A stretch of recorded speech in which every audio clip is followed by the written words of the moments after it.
जो काला कानून जो लागू किया है, वक्फ बिल में जो संशोधन का बिल लाकर उसे संसद में बहुमत का जो इनका दम्भ है, उसके बल पर लोकसभा और राज्यसभा में पारित करवाने का काम किया है। और बहुत सारे वैसी पार्टियां भी जो सत्ता के लिए इनके साथ गई है, उनके विरोध में आज चढ़वा जिला हिंदू मुस्लिम एकता मंच की ओर से ये एक सांकेतिक एक विरोध स्वरूप एक रैली निकाली गई और इस काले बिल को वापस लेने की बात कही गई।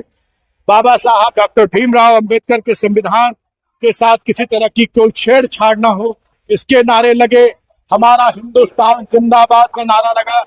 आज मैं आपके माध्यम से पूरे देश, पूरे राज्य की जनता को अपील करना चाहूंगा कि हमारे देश में जो तानाशाह सरकार बैठी है, वो ना हिंदुओं की है, ना मुस्लिमों की है, ना सिखों की है, ना ईसाइयों की है, ना आदिवासियों की है। वो सिर्फ और सिर्फ अपनी सत्ता के लिए है, अपनी कुर्सी के लिए है। किसी से उसे कोई लेना देना नहीं है। वो सिर्फ भावना भड़काती है और वोट लूटती है और अपनी सरकार बनाती है और सरकार बनाकर काले कानून पेश करती है। चाहे कृषि बिल हो, जिसमें कितने किसान मौत के गाल में समा गए, या जीएसटी हो, या नोटबंदी हो। अभी आप देख रहे हैं कि वक्फ बिल संशोधन, ये भी एक काला कानून है। यहाँ मुस्लिमों के अधिकार पर कुठाराघात है। आने वाले दिनों में हमारे सिख धर्मावलंबियों, ईसाई धर्मावलंबियों के जो स्थल है, उन पर भी इनकी नजर है।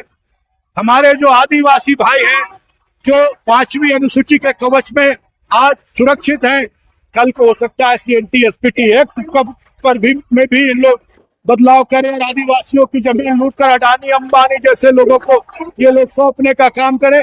तो आज सभी वर्ग के लोगों को, और जो हमारे सनातनी भाई, हम हिंदू भाई हैं, बहुत भोले भाले, इन्हें बरगलाकर हिंदू मुस्लिम में बांटकर और ये वोट ले लेते हैं। और उसके बाद किस हालात में है हमारे सनातनी, हमारे हिंदू भाई, कि कोई छूट लेने वाला नहीं। सरकार का काम होता है रोटी, कपड़ा, मकान दिलाना, बिजली दिलाना, पानी दिलाना। इस पर कोई चर्चा नहीं होती है। ऐसे ही फूट डालो राजगुरु की नीति अपनाते हैं। तो मैं सनातनियों से भी, अपने हिंदू भाइयों से भी अपील करूंगा कि आने वाले दिनों में सनातनियों पर भी खतरा मंडरा रहा है। हमारे जो सनातन धर्म के बड़े बड़े साधु संत महात्मा हैं, उनके भी बड़े बड़े मठ हैं, बड़ी बड़ी संपत्तियां हैं।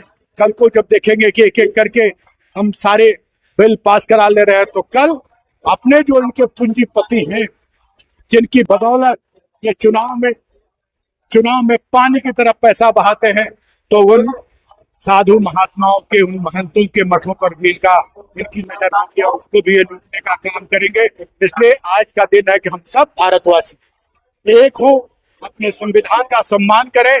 और संविधान ने जो हमें सिखाया है, हिंदू मुस्लिम सिख ईसाई सभी लोगों को समान अधिकार के साथ यहाँ जीना है, सभी लोगों को यहाँ उनका अधिकार मिले, ये सोचकर। और आने वाले दिनों में सरकार को, ऐसी सरकार को मुंहतोड़ जवाब दे, ताकि इस तरह की तानाशाही पर रोक लग सके। नहीं तो आने वाले दिनों में, अभी ये 1 नेशन 1 इलेक्शन कर रहे हैं, आने वाले दिनों में 1 president 1 prime minister 1 home minister, no election.